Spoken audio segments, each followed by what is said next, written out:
Consagra-te TV. Estamos hoje falando sobre espiritualidade da salvação sob a luz, sob a ótica de São Luís Maria Grignion de Montfort. Um ponto interessante é que a palavra salvação, ela tem uma raiz, ela tem uma história. Temos que crescer com a palavra. Salvação, por exemplo, vem de savar. Savar, na origem savar, na parte etimológica, sar, do francês, que depois passou no inglês de sal, salute, salvação, salute, salutar, salubre. Era nessa coisa positiva de saúde, de saudável. Posteriormente, foi trazido a situações que o povo de Deus vivia numa situação de perigo. O povo no perigo, o povo vivendo ameaçado, os perigos, as coisas que agrediam o povo de Deus, a ameaça física, a ameaça material, veio a busca de salvação ser uma forma de escapar, de fugir do perigo.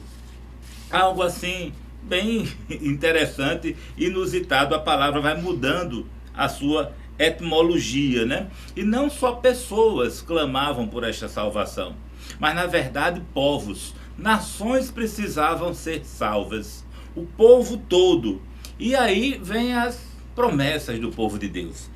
São muitas promessas desde o Antigo Testamento, no livro do Êxodo, Êxodos 3, 14, 3,16, que Deus se coloca como salvador do seu povo, o libertador das nações. Para Judite, também no Antigo Testamento, clamava ao Senhor, o Redentor, o santo que poderia salvar seu povo. Também no hino de Zacarias, o hino de Zacarias que dizia: o Senhor que a seu povo visitou e libertou, o poderoso Salvador da casa de Davi, seu servidor. E nós cantamos na liturgia das horas. Também no Novo Testamento a gente vê a experiência de salvação de Zaqueu. Jesus, quando encontra Zaqueu, ele diz: hoje a salvação entrou na sua casa. É muito interessante essa dinâmica de salvação. A salvação vem como amor também. Essa dinâmica de salvação ela é contínua. Claro, vem a salvação do povo de Deus, mas depois veio a missionariedade da salvação. No século XVII, que é a época de São Luís Maria Grignion de Montfort, começou a borbulhar na França uma espiritualidade sólida, uma vitalidade religiosa. Foi um período de muitos santos. São Francisco de Sales, São Vicente de Paula, São João Eudes, São Luís de Montfort. Estes homens tinham a tarefa do anúncio do Evangelho para levar o povo à salvação. Era muito interessante, pessoas envolvidas na dinâmica da salvação. Muitos teólogos escreveram a respeito, teólogos jesuítas, capuchinos, euditas, todos estavam formando equipes missionárias. Naquela época, a Inglaterra, o oeste da França, aquela região de São Luís de Montfort, era um palco de uma grande atividade evangelizadora. O povo precisava ser salvo, precisava ser conduzido. E tinham pessoas, líderes, que estavam focados na salvação do povo, nessa ação evangelizadora.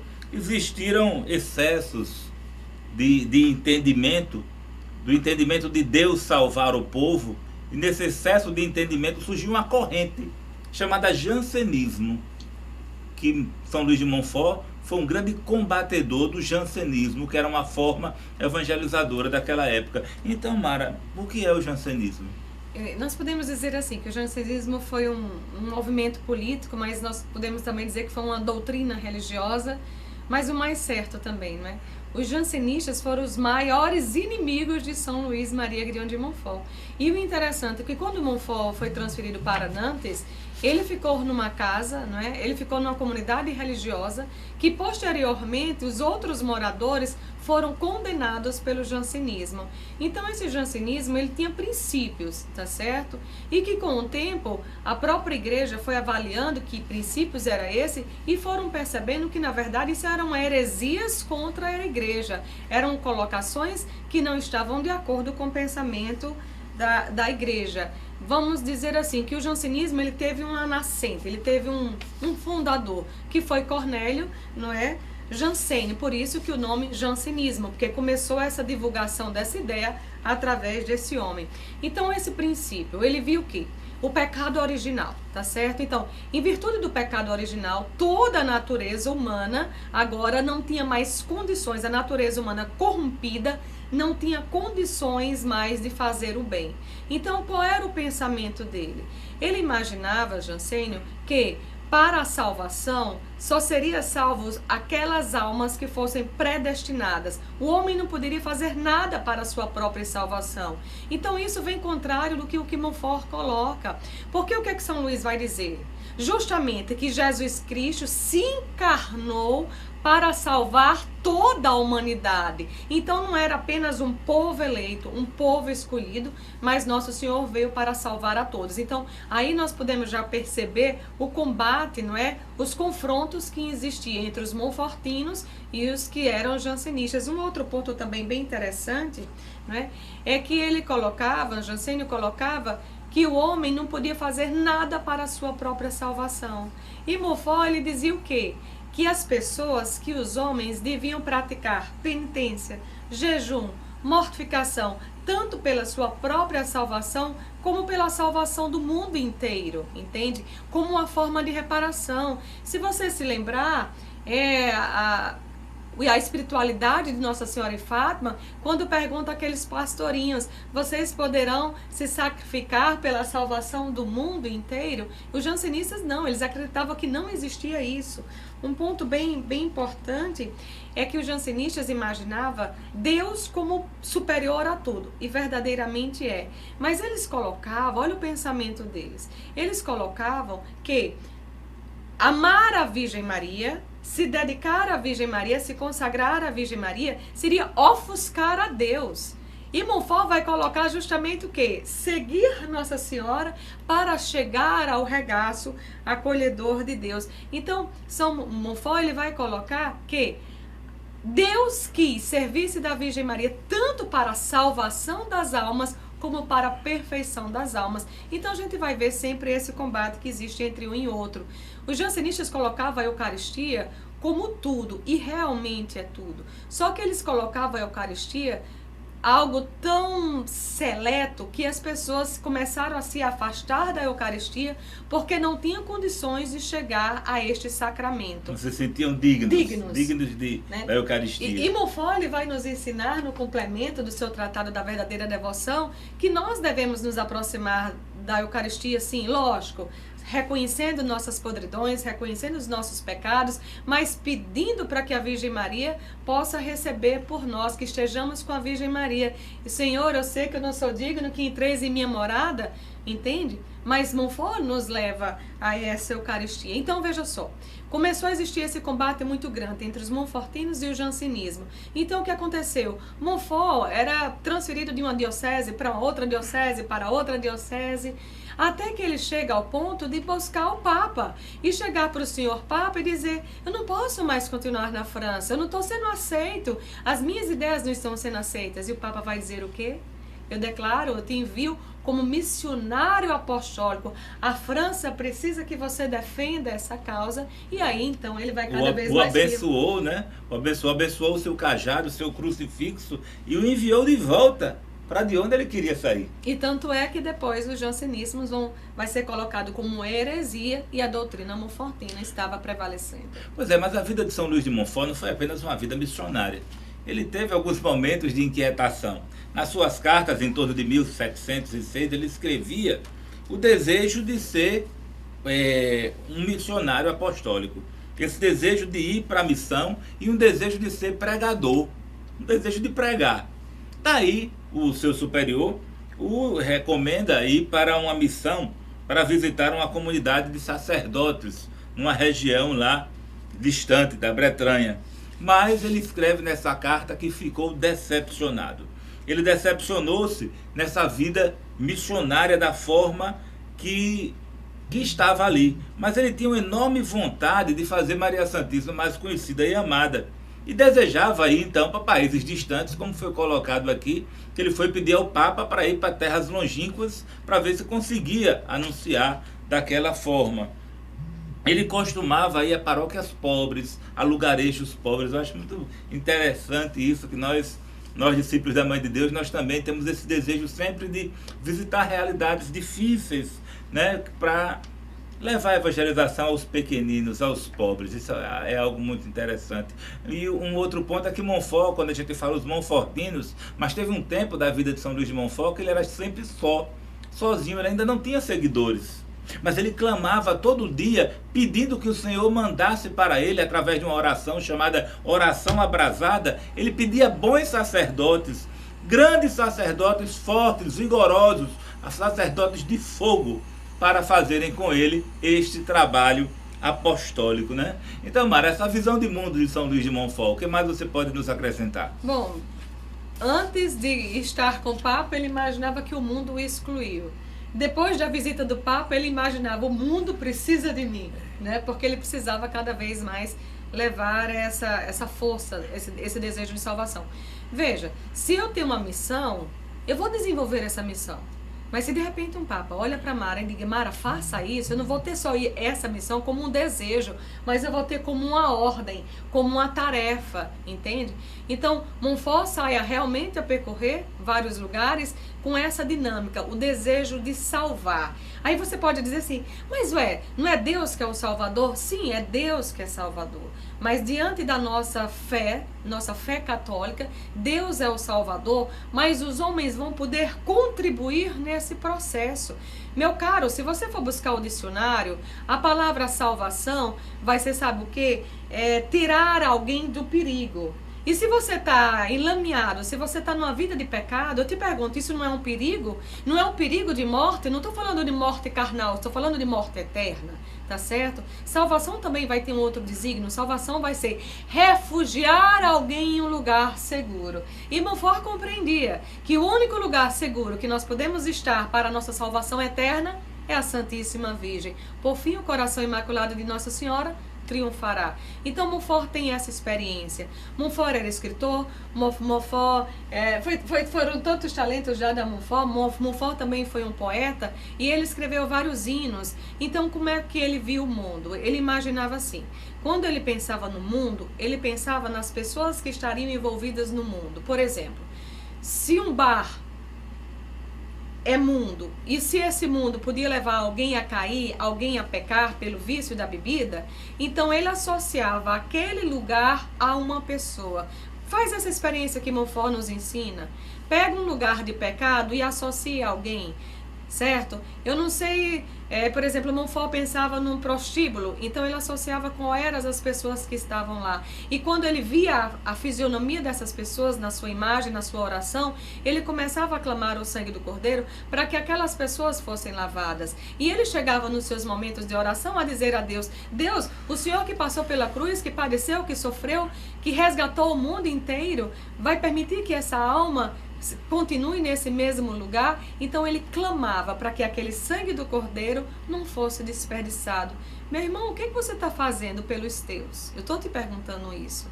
Você sabe que existem muitos lugares de pecado que talvez os seus familiares, que talvez os seus conhecidos estejam agora. O que é que você está fazendo para a salvação deles? Saiba disso. Você pode muito bem contribuir para a salvação de cada uma das pessoas. Pois é, às vezes eu fico reclamando da vida, reclamando como coordenador, né, da Discípulos da Mãe de Deus, e que pessoas não nos seguem, poucos nos seguem. São Luís de Montfort, ele esperou 13 anos para encontrar seguidores. Ele trabalhava anunciando, lutando, evangelizando, e não surgiam seguidores evangelizadores para ajudá-lo. 13 anos depois aparece um irmão chamado Irmão Maturim. Esse irmão Maturim foi um grande auxílio que o ajudou a levar a sua espiritualidade 3 anos antes dele morrer.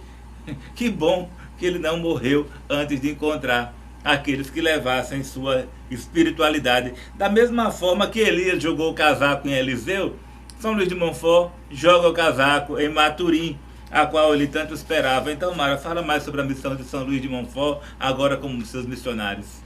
É interessante que nós temos que perceber que cada expressão, cada vocação tem sua linguagem própria, tá certo? Se nós formos para o meio comercial, nós vamos encontrar empresas, negócios. Não, na vida espiritual não é uma empresa, não é um negócio, são fundações, são congregações, não é?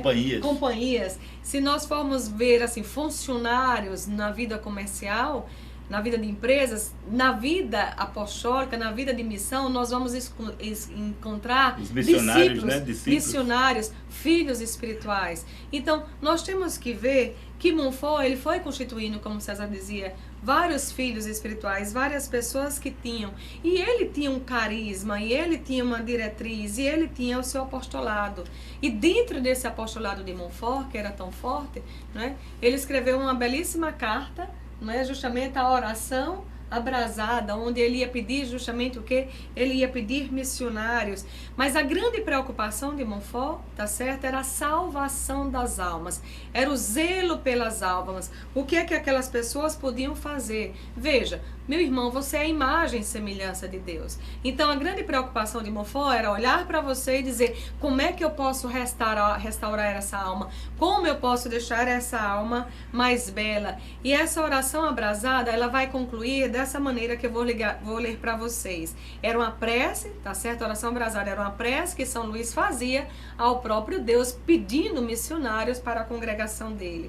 Ele dizia assim: erguei-vos, Senhor, porque pareceis dormir, erguei-vos em todo o vosso poder, com toda a vossa misericórdia, com toda a vossa justiça, formai-vos companheiros seletos, guardas, que tenham valentia, que possam defender a vossa glória, tantas almas que possam buscar e querer salvar outras almas. Então a salvação das almas era a grande preocupação de São Luís Maria Grignion de Montfort. E ele não clamava apenas missionários, mas missionários fervorosos, valentes, fortes, guerreiros, valentes, apóstolos dos últimos tempos. Então, você que nos assiste, você também é convidado a ser um grande apóstolo, verdadeiro, ferrenho, forte defensor da igreja.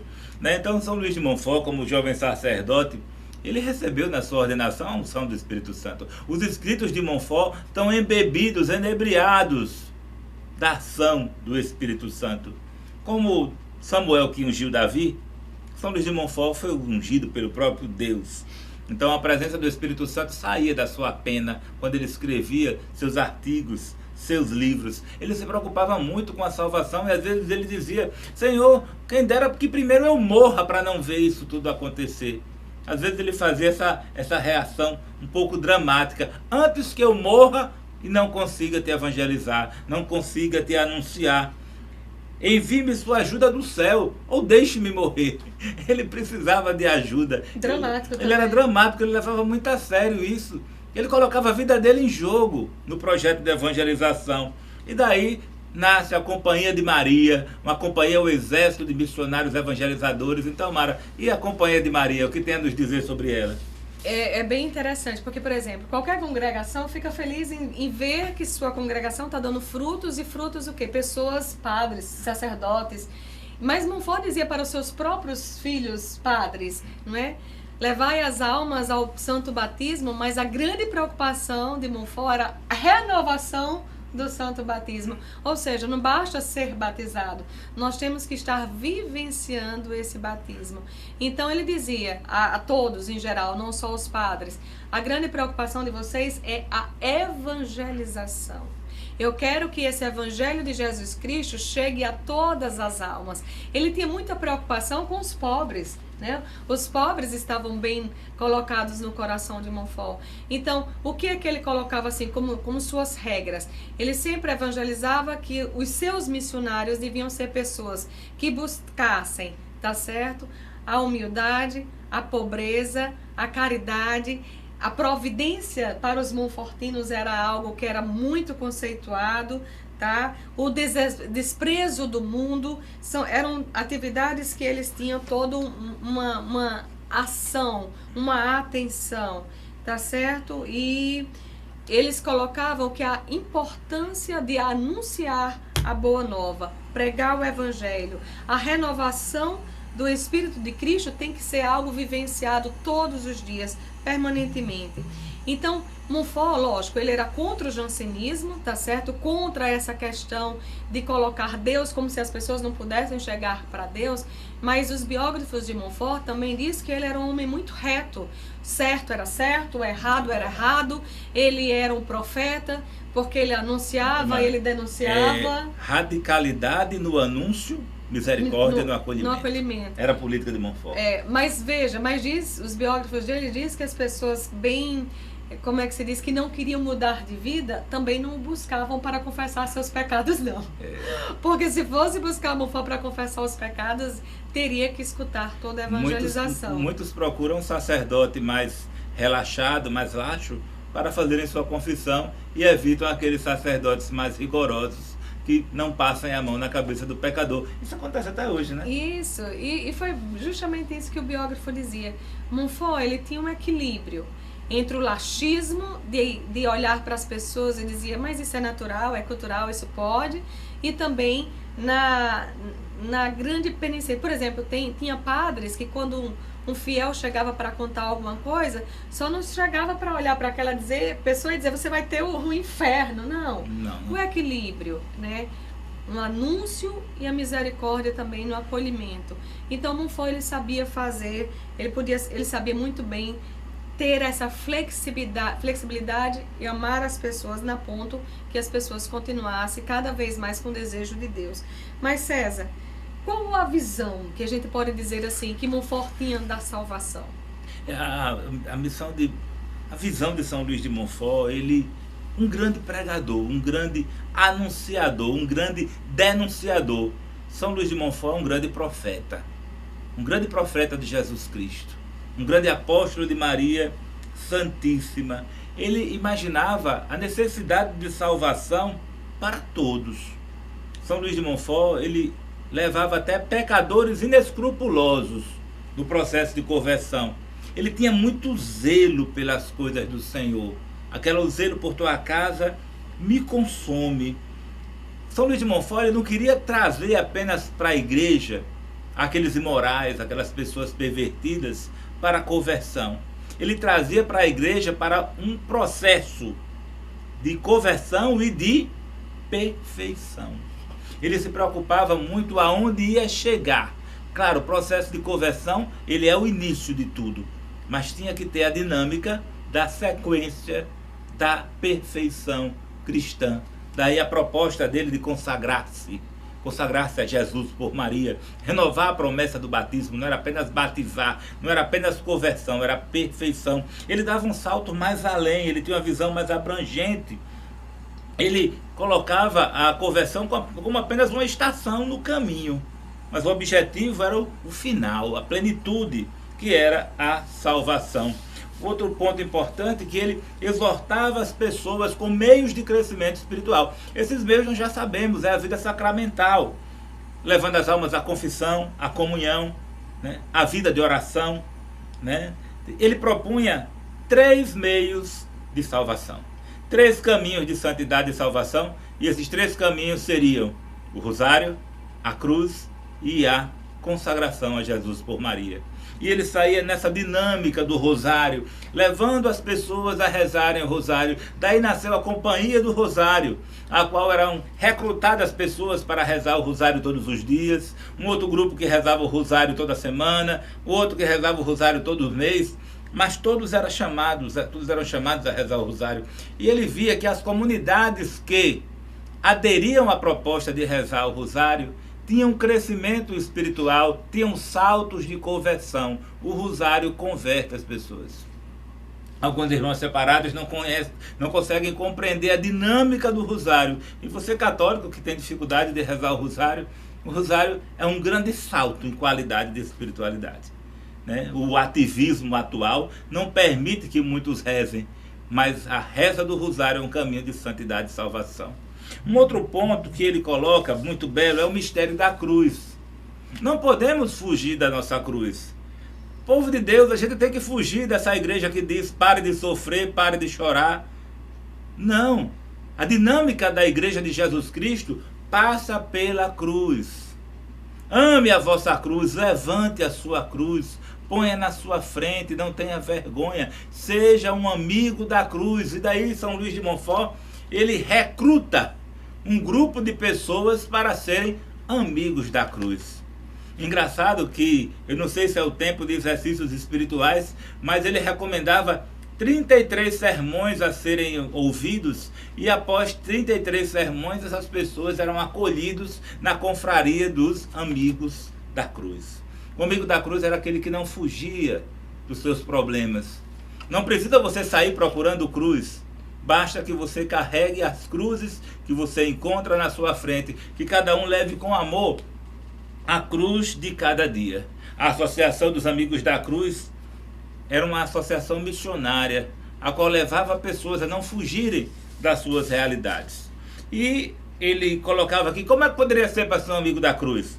Primeiro, tinha que desejar resolver ser santo. Segundo, mortificar os sentidos, renuncie a si mesmo. Terceiro, o sofrer, leve a sua cruz, que é o que eu digo a você que me escuta. E depois, agindo na ação evangelizadora, na ação missionária. Por fim, ele propõe o terceiro meio, que é a consagração a Jesus por Maria. Nós perdemos as graças que são derramadas em nós. Nós não somos dignos de nos aproximar de Deus, de nos apresentar a Deus. Daí a proposta: apresente-se a Jesus pelas mãos da Santíssima Virgem Maria. Nosso Papa Francisco diz que prefere uma igreja enlameada em campo de batalha do que uma igreja limpa sem combate. São Luís de Montfort recomenda essa igreja enlameada, essa igreja de pecadores, apresentadas a Jesus pelas mãos da Santíssima Virgem Maria. Ele colocava para colocar os nossos bons atos, entregando a ela, que Nossa Senhora seja guardiã das nossas boas obras, dos nossos valores espirituais. A consagração a Nossa Senhora é um meio sólido de viver a nossa fé. Consagrar-se a Nossa Senhora é um projeto de vida. Você, irmão, que está nos assistindo e ainda não é consagrado a Nossa Senhora, não é consagrado a Jesus por Maria, procure conhecer essa espiritualidade. Nós insistimos em falar desse santo, que alguém pergunta, por que falar tanto de São Luís Maria Grion de Montfort? Porque São Luís Maria Grion de Montfort é um grande santo. Sem querer desmerecer outros santos, mas no processo de conversão, São Luís é ímpar. Porque converter-se a Jesus consagrado à Santíssima Virgem não é só um caminho de conversão, é um caminho de perfeição cristã. E nós não somos apenas chamados a ser salvos. Como alguns templos aí diz, quem aceitar Jesus, diga amém, aleluia. Aceitou Jesus, está salvo, meu irmão. Isso é mentira ou é verdade? Isso é verdade. Quem aceitar Jesus como seu Salvador, ele é salvo. Mas Jesus pede para que sede santos como o Pai é santo. Então nós temos que ir mais além. Além de salvo, temos que ser santos. Santos de altar, temos que ser apóstolos. Temos que levar o Evangelho por todos os lugares, a toda a criatura. O crucifixo na mão direita, o rosário na mão esquerda e o sagrado nome de Jesus e Maria no coração. Então, por fim, mandar um beijo para todos aqueles que assistem nosso programa, os discípulos da Mãe de Deus, aqueles que têm dificuldades, aqueles que têm cruz, a vocês, amigos da cruz. Que vocês tenham coragem de não desanimar.